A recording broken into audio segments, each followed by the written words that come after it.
Situé à plus ou moins 195 km de la ville de Lubumbashi, non loin du parc Upemba et des chutes des Kyubo, le village de Bunkaya est un véritable fief historique du roi Msiri, tué en 1891 par le capitaine belge du nom des Butson. Depuis, c'est devenu un événement que l'on commémore ici chaque 20 décembre par une cérémonie traditionnelle.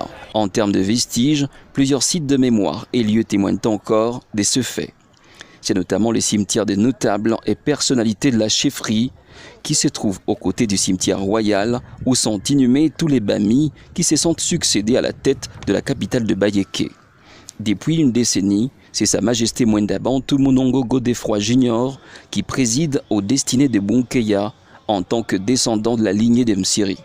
Ce dernier a entamé un vaste projet de modernisation qui fera de Bunkaya un village touristique et culturel par la construction d'une université, des bureaux administratifs pour les fonctionnaires de l'État et notables du coin et d'un camp de base pour accueillir les visiteurs. Ajoutez à cela l'asphaltage des artères principales, l'éclairage des lieux publics et des voies secondaires, de quoi engendrer la satisfaction de la population du coin.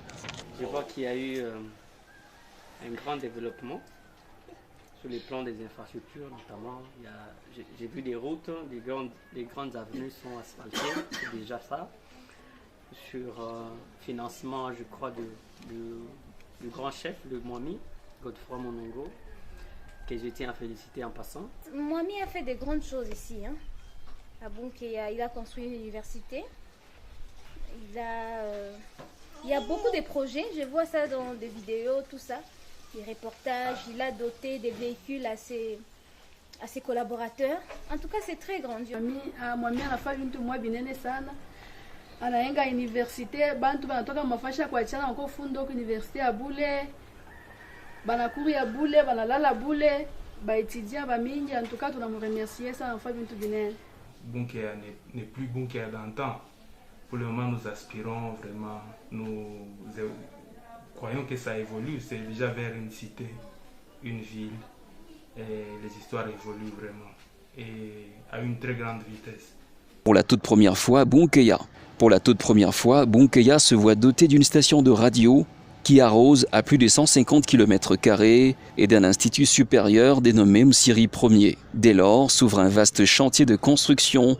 Ouvriers, engins et matériaux sont déployés pour la construction des auditoires, des réfectoires et bureaux réservés aux personnels académiques. Pour sa première année académique, l'Institut technique Msiri Ier organise 4 facultés, dont 2 sont déjà opérationnelles, comme l'indique ici son secrétaire académique. Et cette première année, nous avons démarré avec la section sciences et techniques appliquées. Et au sein de cette section sciences et techniques appliquées, nous allons organiser pour les années qui viennent 3 filières. Le génie électrique avec comme option électricité industrielle, électronique industrielle et électromécanique. D'ores et déjà, Bunkaya présente l'image d'une bourgade en pleine mutation. Des maisons en paille disparaissent petit à petit pour laisser la place à des bâtisses modernes.